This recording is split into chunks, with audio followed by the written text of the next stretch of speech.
Muito boa noite, pessoal. Hoje estamos aqui com o nosso quarto encontro do nosso ciclo da cuidadoria, né? O ciclo sobre teoria e prática da mudança. E hoje, nesse quarto encontro, eu quero fazer, então, um passeio de como chegamos até aqui, um pouquinho, e, então, passar ao assunto de hoje, que tem a ver como é que esse líder se vê no sistema onde ele atua, e como que ele, então, enxerga-se no sistema e a si mesmo, que é essa dimensão essencial para desenvolver uma capacidade de mudança. Então, a mudança depende de duas grandes coisas, que é a questão da consciência, e como falou Roberto, da coerência, da consistência sobre a nossa realidade, quando a gente faz o que dentro da teoria da mudança a gente chama de distinções, que é como é que eu represento, como é que eu conto, como é que eu narro aquilo que acontece comigo. Então, que distinções que eu faço sobre mim mesma, sobre o meu entorno, sobre o mundo. Então, o que eu digo sobre mim mesma, sobre o meu entorno, sobre o mundo? O que eu represento, o que eu valorizo? Então, está aí essa consciência, consistência sobre a realidade.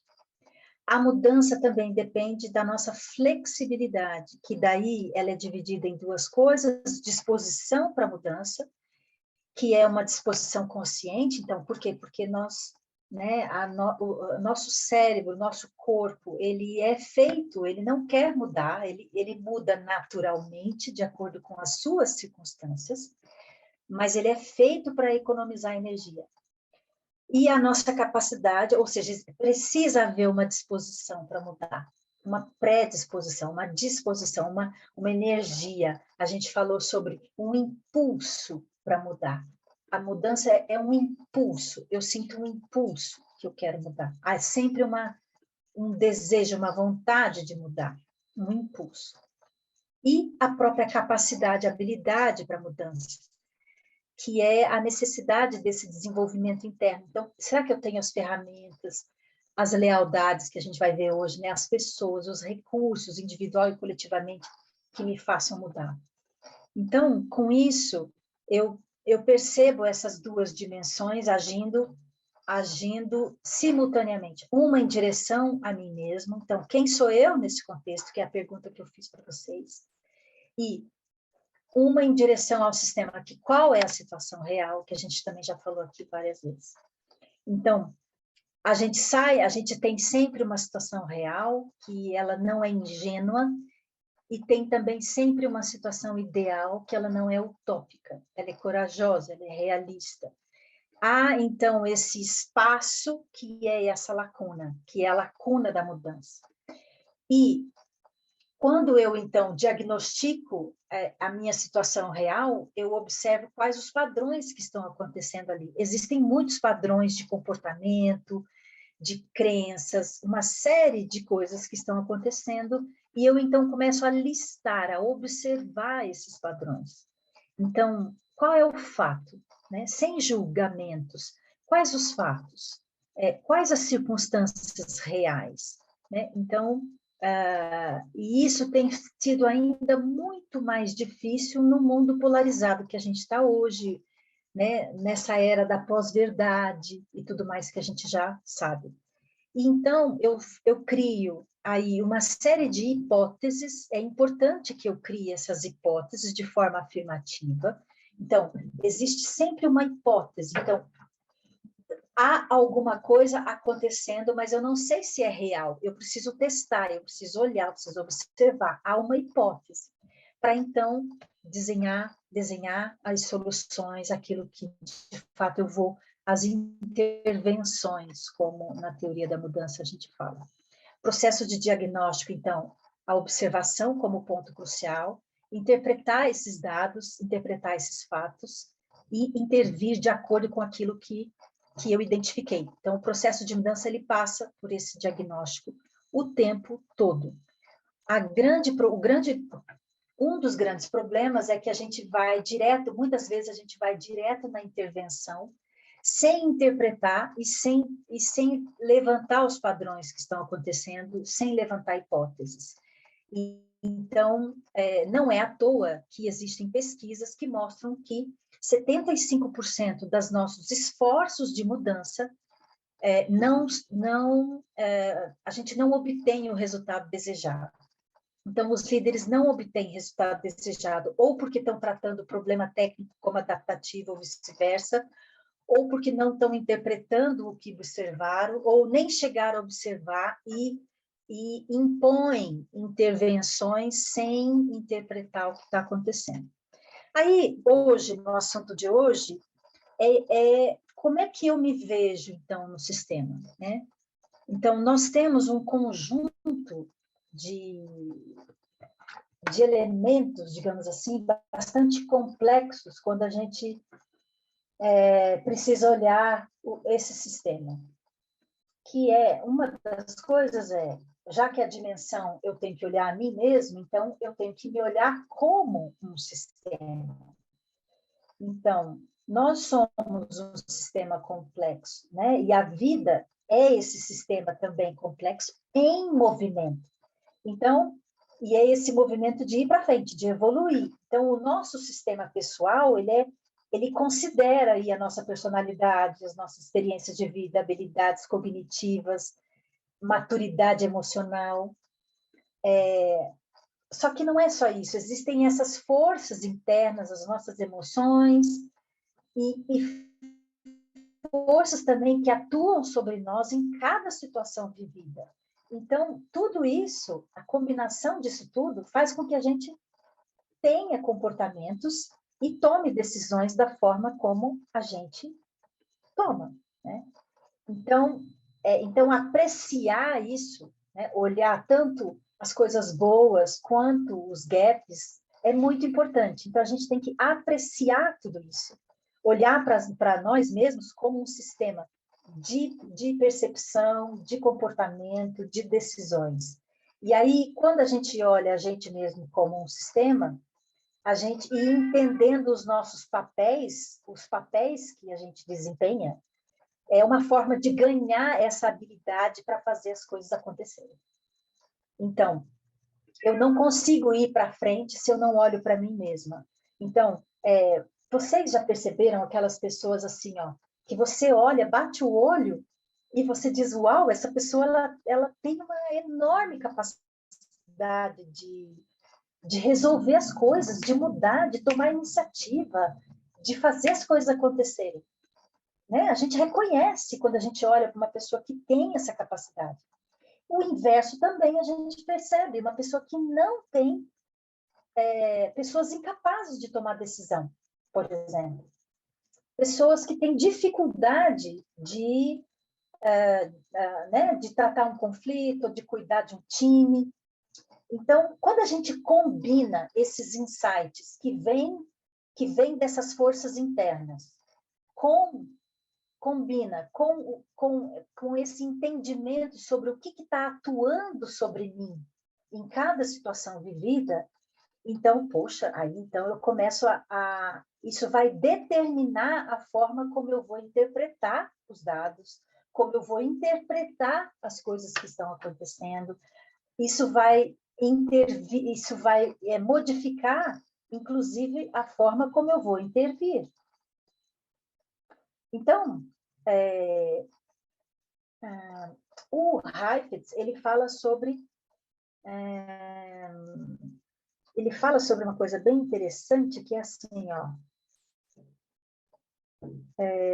quando a gente está diante de um desafio adaptativo, se a gente consegue perceber essas sutilezas sobre nós mesmos, personalidade, experiências de vida, eu tenho consciência delas, habilidade cognitiva, maturidade emocional.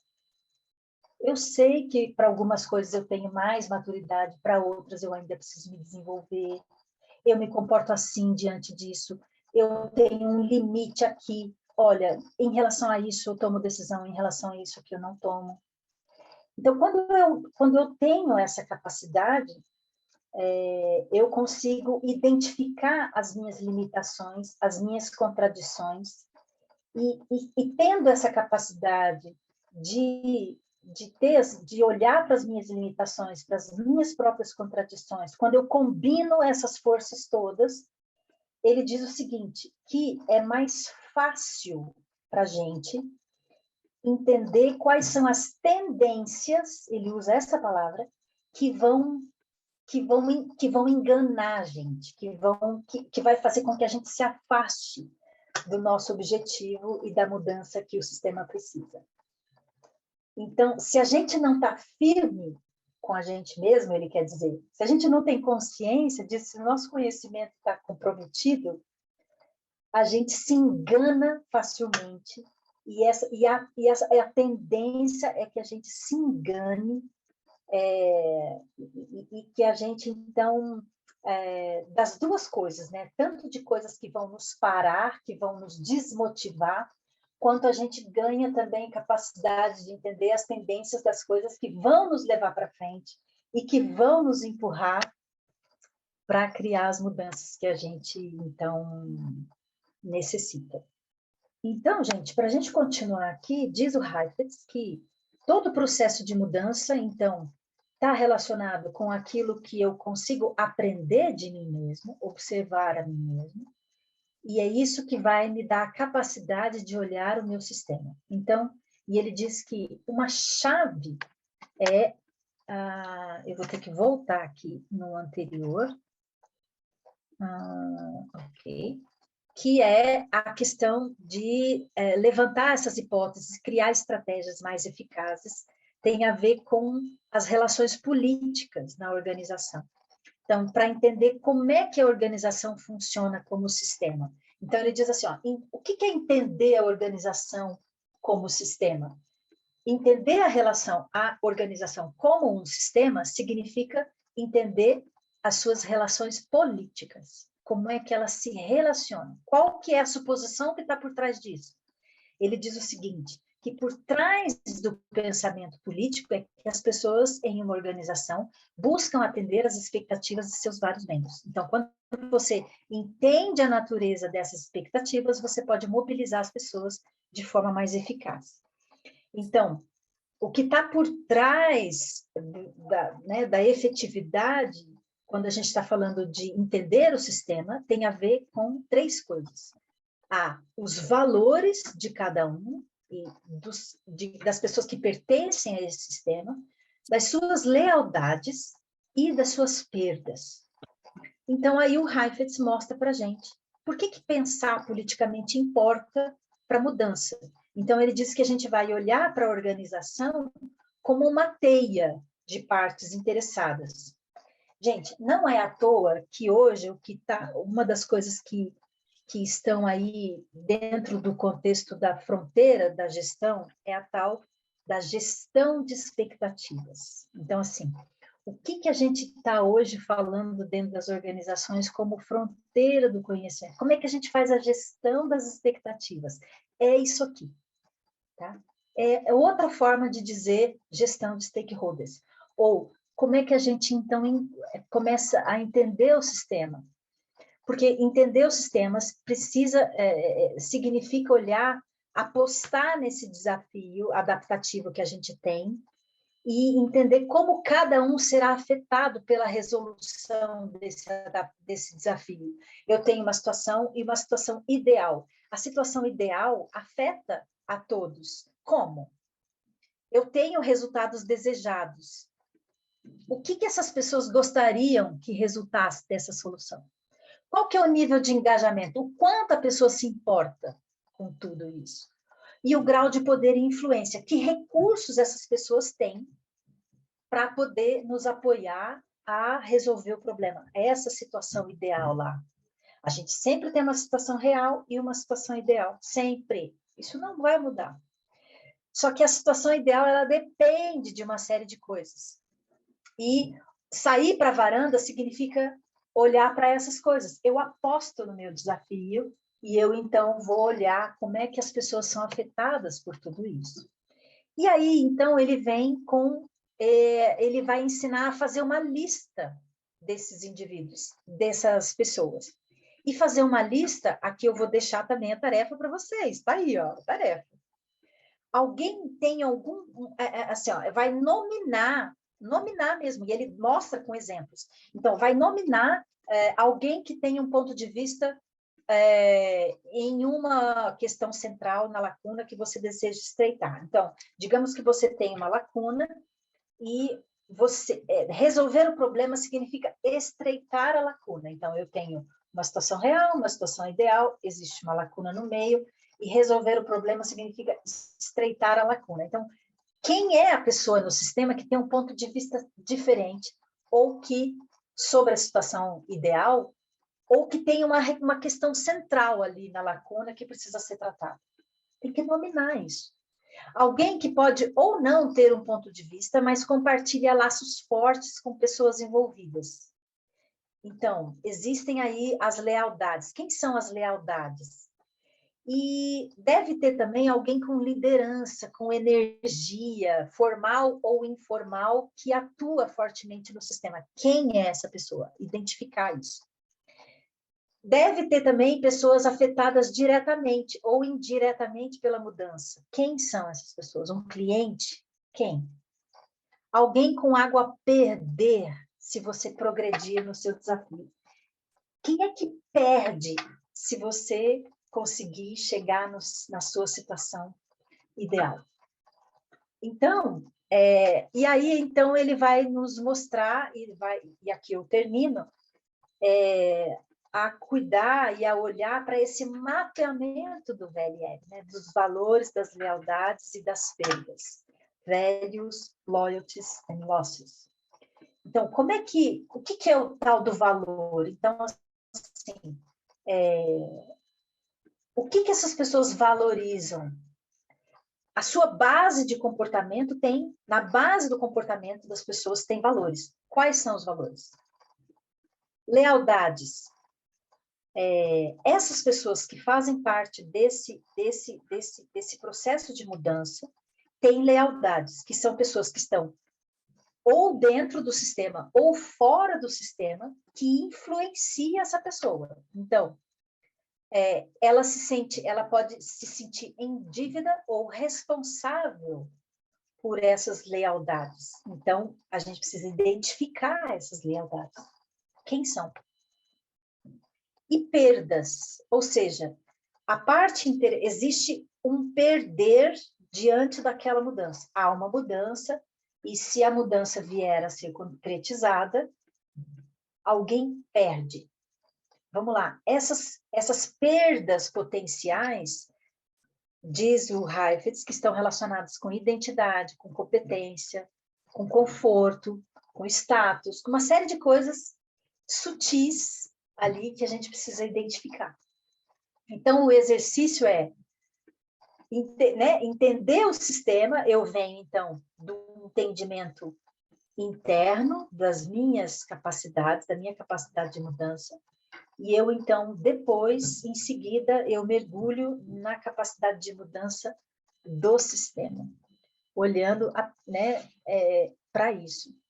Né? Quais são os valores, as lealdades e as perdas das pessoas nesse processo específico de mudança. É isso, gente.